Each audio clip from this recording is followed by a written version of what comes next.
नमस्कार दर्शक बंधु आपण मानकु मो चैनल को स्वागत। आज बहुत बड़ बड़ गुरुत्वपूर्ण खबर गुड़िक देखंतु आपण माने भिडियो टी देखुछन्ती हेले सब्सक्राइब करिनंती दयाकरी चैनल टी को सब्सक्राइब करी भिडियो टी शेष जाए देखंतु। आजिर प्रथम खबर गत सप्ताहर वृद्धि पर सुना एवं रूपा हठात पुणी सस्ता हो जाइछि। सोमवार दिन मल्टी कमोडिटी एक्सचेंज रे रूपार मूल्य हठात 5000 टंका अधिक ह्रास पाइथिला। से समय सुना मूल्य 1700 टंका अधिक ह्रास पाइथिला। सुना एवं रूपा मूल्य रे पुणी थरे एक गुरुत्वपूर्ण ह्रास देखा जाउछि। गत सप्ताह उभय मूल्यवान धातुर मूल्यवान तीव्र वृद्धि घटिथिला, किंतु सप्ताहर प्रथम वाणिज्य दिन सोमवार दिन मल्टी कमोडिटी एक्सचेंज अर्थात एमसीएक्स रे फ्यूचर्स ट्रेडिंग आरंभ होगा मात्रे रूपा गोटे झटकार 5357 टंका सस्ता थिला। एही सद्यतम ह्रास पर एबे 1 किलोग्राम रूपार एहार सर्वोच्च स्तर ठारू 1.87 लाख टंकार अधिक सस्ता हो जाइछि। केवल रूपा नुहे एमसीएक्स रे सुनार मूल्य मध्य ह्रास पाइछि। 10 ग्राम 24 कैरेट मूल्य पर्व वाणिज्य बंद तुलन में आरंभ समय 1780 टंका ह्रास पाइछि एवं एही ह्रास सहित एबे सुना एहार सर्वोच्च मूल्य 5000 टंका तले अछि। चलंतु जानिबा परवर्ती खबर। पश्चिम बंगरू हटुछंती दीदी आसुछि बीजेपी। पश्चिम बंग विधानसभा निर्वाचन प्रथम पर्याय भोटिंग पर कोलकाता गुरुत्वपूर्ण प्रेसमिट करिसेंती केंद्र गृहमंत्री अमित शाह।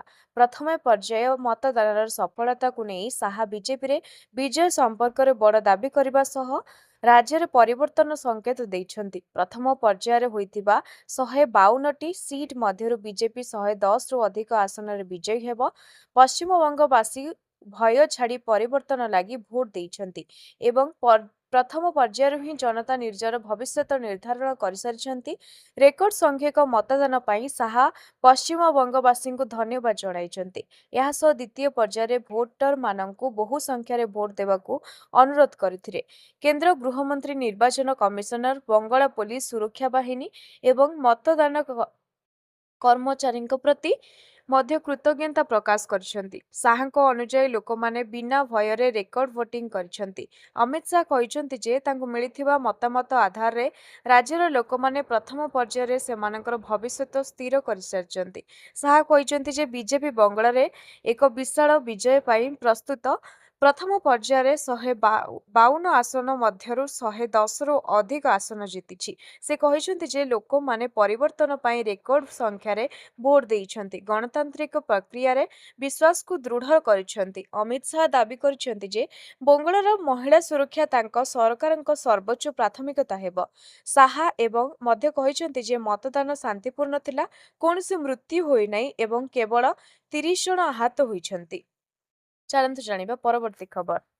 उपकूलर उत्तर पश्चिम दक्षिण डहडह खरारे सिझुची सारा ओडिशा। राज्य सारा बर्षुछि निया। पश्चिम उपकूल सबुठी लागिछि प्रबल ग्रीष्म प्रभाव। दिन 10टारू घर बाहरिबा होई जाउछि मुस्किल। खरार प्रकोप एते जे दिन रे पूरा रास्ता होई जाउछि खां खां।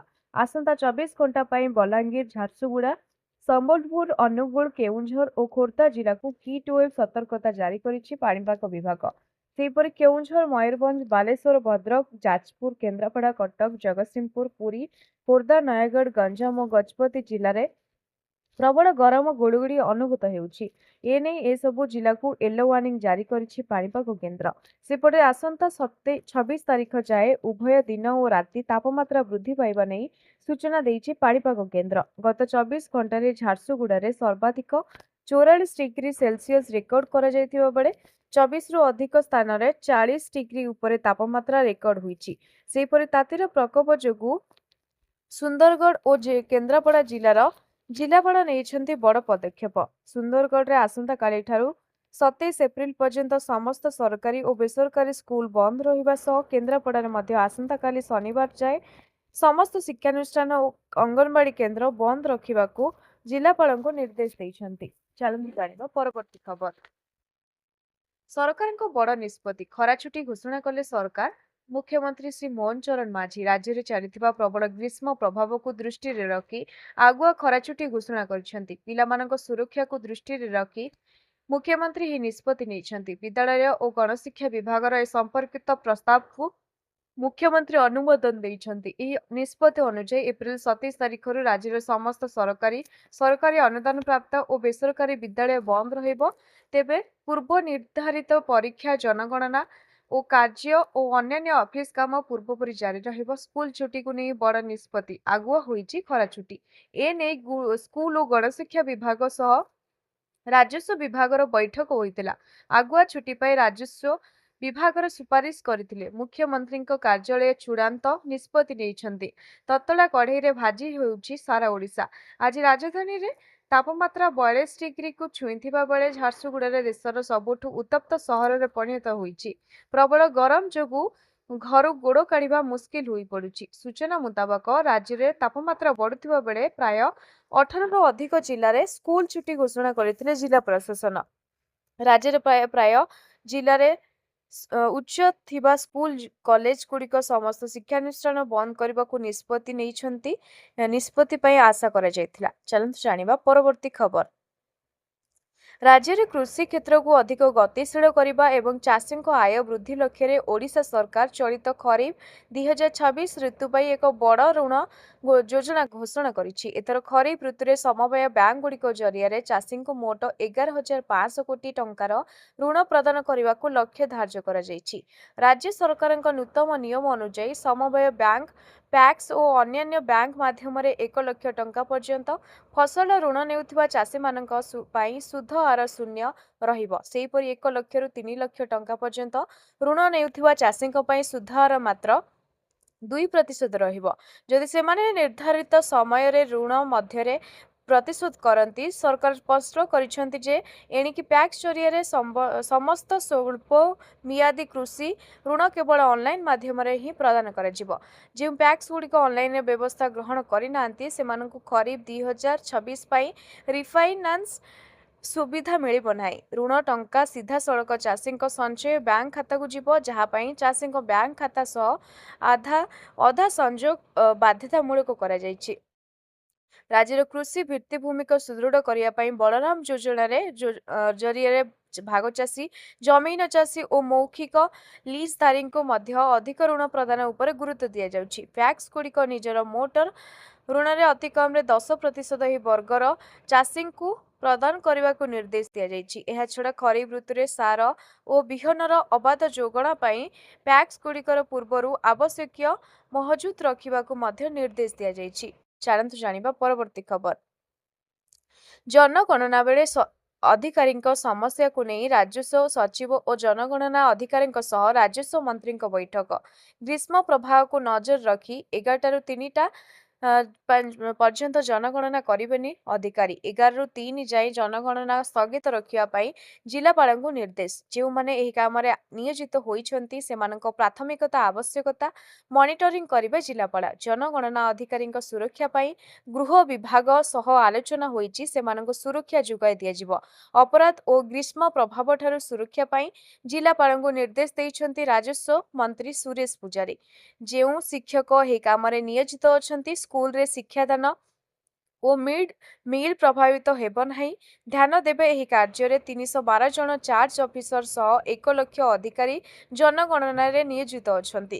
ଅଧିକାଂଶ ଶିକ୍ଷକ ନିୟୋଜିତ ଅଛନ୍ତି। ଯେଉଁ ବ୍ୟକ୍ତି ଜନଗଣନା କାର୍ଯ୍ୟରେ ଦେହାନ୍ତ ଖବର ଆସୁଛି, ଘରଲୋକ ପୋଷ୍ଟ ମର୍ଟମ କରିନାହାନ୍ତି। ସୁବର୍ଣ୍ଣପୁର ଜିଲ୍ଲାପାଳଙ୍କୁ ରିପୋର୍ଟ ମାଗିଛୁ। ରାଜ୍ୟରେ ଚାଲିଛି ଜନଗଣନା। ଘରକୁ ଘର ବୁଲି ଜନଗଣନା କରୁଛନ୍ତି ଜନଗଣନା ଅଧିକାରୀ। କିନ୍ତୁ ଏହି ଜନଗଣନା ସମୟରେ ଘଟିଛି ଅଭାବନୀୟ ଘଟଣା। ଏମିତିକି ମିଛ ଜନଗଣନାରେ ଅଧିକାରୀଙ୍କ ପରିଚୟ ଦେଇ ଅନେକ ଲୁଟପାଟ ବି କରୁଛନ୍ତି। ଏହା ସହ ପ୍ରବଳ ଖରା ସାଙ୍ଗକୁ ଗୁଳୁଗୁଳି, ରାଜ୍ୟବାସୀ ଅସ୍ତବ୍ୟସ୍ତ ହୋଇପଡୁଛନ୍ତି। ଏହା ସହିତ ରାଜ୍ୟରେ ଚାଲିଥିବା ପ୍ରଥମ ପର୍ଯ୍ୟାୟ ଜନଗଣନା କାର୍ଯ୍ୟରେ ନିୟୋଜିତ କର୍ମଚାରୀଙ୍କ ସୁରକ୍ଷାକୁ ନେଇ ରାଜ୍ୟ ସରକାର ଗମ୍ଭୀର ହୋଇଛନ୍ତି। ଗତ କିଛିଦିନ ମଧ୍ୟରେ କାର୍ଯ୍ୟରତ ଜନଗଣନାକାରୀଙ୍କ ସମ୍ପର୍କରେ ଆସିଥିବା ଦୁଃଖଦ ଖବର ପରେ ରାଜସ୍ୱ ଓ ବିପର୍ଯ୍ୟୟ ପରିଚାଳନା ବିଭାଗର ପକ୍ଷରୁ ସମସ୍ତ ଜିଲ୍ଲାପାଳ ଓ ମ୍ୟୁନିସିପାଲିଟି କମିଶନରଙ୍କୁ ଜରୁରୀ ନିର୍ଦ୍ଦେଶନାମା ଜାରି କରାଯାଇଛି। ଚାଲନ୍ତୁ ଜାଣିବା ପରବର୍ତ୍ତୀ ଖବର। ଚାରିଧାମ ଯାତ୍ରାର ଅଂଶ ସ୍ୱରୂପ ଗୁରୁବାର ଖୋଲିଛି ବାବା ବଦ୍ରିନାଥଙ୍କ ଧାମର ଦ୍ୱାର। ସକାଳ 6:15 ସମୟରେ ଖୋଲିଥିବା ବଦ୍ରିନାଥ ମନ୍ଦିର। ଏହି ସମୟରେ ବାବାଙ୍କ ଦରବାରକୁ ଫୁଲରେ ସଜ୍ଜିତ କରାଯାଇଥିଲା। ବାବାଙ୍କ ଦ୍ୱାର ଖୋଲିଥିବା ମାତ୍ରେ ପ୍ରଥମେ ଦେବୀ ଲକ୍ଷ୍ମୀଙ୍କୁ ତାଙ୍କ ମନ୍ଦିରରେ ସ୍ଥାପନ କରାଯାଇଥିଲା। ଦକ୍ଷିଣ ଦ୍ୱାର ଦେଇ କୁବେର ଏବଂ ଉଦ୍ଧବ ଭଗବାନଙ୍କର ମୂର୍ତ୍ତିକୁ ମଧ୍ୟ ମନ୍ଦିର ପରିସରକୁ ଅଣାଯାଇଥିଲା। ଉଭୟଙ୍କୁ ଗର୍ଭଗୃହରେ ସ୍ଥାପନ କରାଯାଇଥିଲା ବେଳେ ଦେବୀ ଲକ୍ଷ୍ମୀ ତାଙ୍କ ମନ୍ଦିରରେ ବିରାଜମାନ କରିଛନ୍ତି। ବାବା ବଦ୍ରିନାଥଙ୍କ ମନ୍ଦିରରେ ଦ୍ୱାର ଖୋଲିବା ପରେ ଉତ୍ସାହିତ ହୋଇ ଉଠିଛନ୍ତି ଭକ୍ତ। ଏହି ଅବସରରେ ମତ ରଖି ସେ ଜଣେ ଭକ୍ତ କହିଛନ୍ତି ଯେ ଆମେ ଆଶା କରୁଛୁ ଯେ ଆମେ ଭଗବାନ ବଦ୍ରିନାଥଙ୍କ ଦର୍ଶନ କରିପାରିବୁ। ଆମେ ଏଠାକୁ ଆସୁଥିବା ଅନେକ ଭକ୍ତଙ୍କ ପାଇଁ ଏକ ଭଣ୍ଡାର ମଧ୍ୟ ଆୟୋଜନ କରିଛୁ। ସେହିପରି ଆଉ ଜଣେ ଭକ୍ତ କହିଛନ୍ତି ଯେ ସାରା ଦେଶ ବିଦେଶରୁ ଭକ୍ତମାନେ ବାବା ବଦ୍ରିନାଥଙ୍କ ଦର୍ଶନ କରିବାକୁ ଆସୁଛନ୍ତି। ଭକ୍ତଙ୍କ ଉପରେ ବହୁତ ଉତ୍ସାହ ରହିଛି। ଦ୍ୱାର ଖୋଲିଯିବାର ଏହି ପବିତ୍ର ଅବସରରେ ଉତ୍ତରାଖଣ୍ଡ ମୁଖ୍ୟମନ୍ତ୍ରୀ ପୁଷ୍କର ସିଂ ଧାମୀ ପ୍ରଧାନମନ୍ତ୍ରୀ ନରେନ୍ଦ୍ର ମୋଦିଙ୍କ ନାମରେ ପ୍ରଥମ ମହାଭିଷେକ ପୂଜା କରିବା ଦେଶ ଏବଂ ରାଜ୍ୟର ସମୃଦ୍ଧି ଏବଂ ମଙ୍ଗଳ ପାଇଁ ପ୍ରାର୍ଥନା କରିଥିଲେ। ଏହି ସମୟରେ ମୁଖ୍ୟମନ୍ତ୍ରୀ ଲକ୍ଷ୍ମୀ ମନ୍ଦିର, ଗଣେଶ ମନ୍ଦିର ଏବଂ ମନ୍ଦିର ପରିସରରେ ରହିଥିବା ଅନ୍ୟାନ୍ୟ ମନ୍ଦିରରେ ପୂଜାର୍ଚ୍ଚନା କରିଥିଲେ, ଯେଉଁଥିରେ ଆଦି ଗୁରୁ ଶଙ୍କରାଚାର୍ଯ୍ୟ ଗାଦି ମଧ୍ୟ ସାମିଲ ରହିଥିଲା।